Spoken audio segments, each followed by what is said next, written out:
All right, this might be the last one for the night. This cold is kicking my ass, so I don't know. I'm going to try to probably go to bed. So this one, episode 9, Space. This episode is pretty fucking stupid. So this takes place at NASA. This girl comes to them and tells her, Mulder and Scully, that there's a possible saboteur. That's possibly lots of possibilities here. Compromising the current mission, and her husband's on board, and she doesn't want anything to go wrong, so they come to investigate. They meet the dude who runs the place, Belt, Colonel Belt.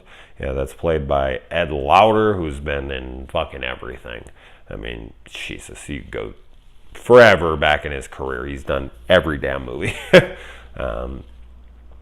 And they actually, this whole episode is based off of that image that they found when they took pictures of Mars, the surface of Mars, and they saw that face that's just shadows on this whole episode is based on that fucking face. And it should have been called Ghost of Mars, like John Carpenter's thing, because it's like a ghost or an entity or something that comes to him when he's on a spacewalk, whenever 20 years ago or something, and he almost dies, and he comes back, and now he's being haunted by the ghosts of Mars. He has this ghost that's attached to him, and supposedly he might have had something to do, had knowledge that the Challenger was going to blow up, so he might be responsible for that.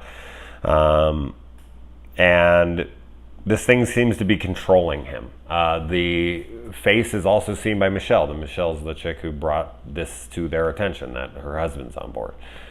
She saw the face when she was trying to drive out there, so it's trying to protect itself. It doesn't want this to be stopped because it wants the astronauts killed. It wants this mission canceled. They don't want us exploring space. They don't want us to know their secrets. They don't want us to know about them on Mars. They don't want us to know anything. So the entities, the ghosts of the Martians' past, whatever the hell this thing is going after them and controlling this dude to an extent. You know, Colonel Belt is a good guy, supposedly, under it all. I keep saying supposedly, but it's true, like this whole episode.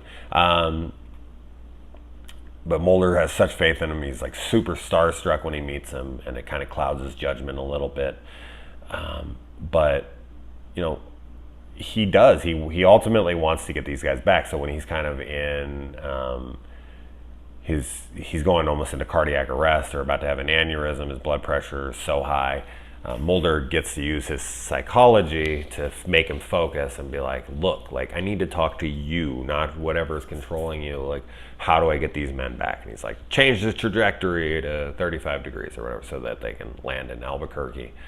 So yeah, I mean, he does want the mission to be successful, but these things were sabotaging. The ghost was able to go into there and sabotage it and hit it with such extreme heat that it's like, launch pad heat and undetectably messing with this module. There you go. I think that's right. I'm no rocket scientist, in case you guys haven't figured that one out. But yeah, I mean, I think he does. I think he wants to do the right thing, but this thing's controlling him to an extent, and it's able to kind of go in and out of him, control him, fly out, mess with things, go attack people over here, come back. There seems to only be one of them on him. And I find it very odd, though, that the astronauts, when he's talking to them, and what kind of sets him off is that they see ghosts out there. And maybe they'll just chalk it up to like, oh, they had... too much carbon dioxide in their blood or too much oxygen or whatever, and it made them high, so they thought they saw something, reflective lights or something, that made them think it was ghosts. But no one reacts to that at all but him. Like, when they're like, what is this out here? Oh my God, it's a ghost. He starts freaking out, and it's almost as if I believe he's hearing flashbacks from the past of what he did, and that they're not. Although later in the episode, the astronaut, the current one, the one that's her husband, I think, probably, is saying there's some really weird stuff going on up here. So I don't know if that was kind of piggybacking his statement earlier in the episode about him being like, oh my God, there's something up here. It looks like a ghost or whatever the hell he says. But no one makes like any mention of that thing at all. I don't get that. That was so weird to me. But he like breaks. That's like the straw that breaks the freaking astronaut's back right there. Like he can't handle it.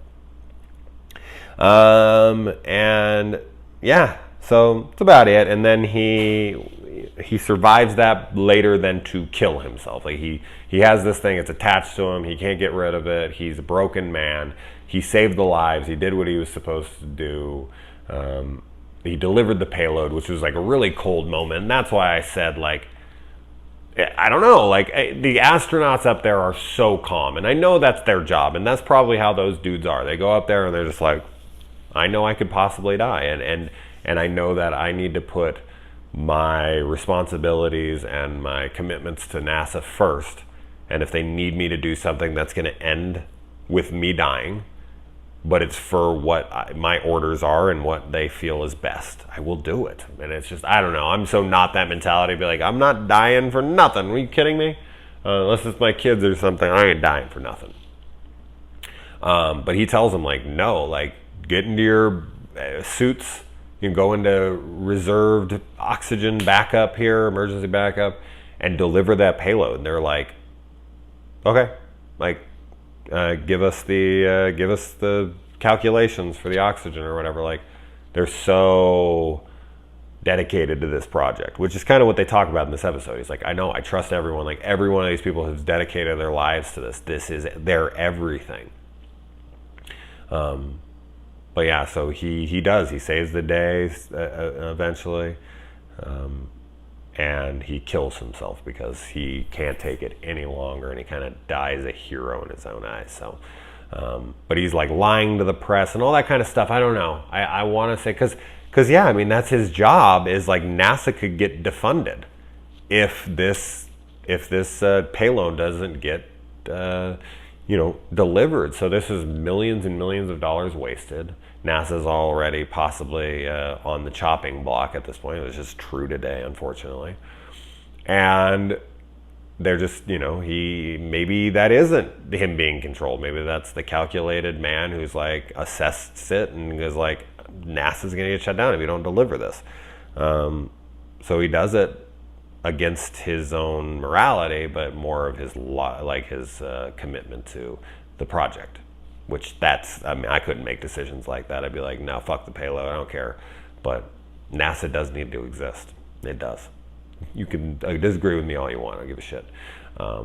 So, anyways, I talked a lot about this, but overall, I thought this was a pretty silly episode. But anyways, I'm looking forward to, it's like 2 episodes from now that like the one with the twins. I really like that episode. But anyway, I guess. All right.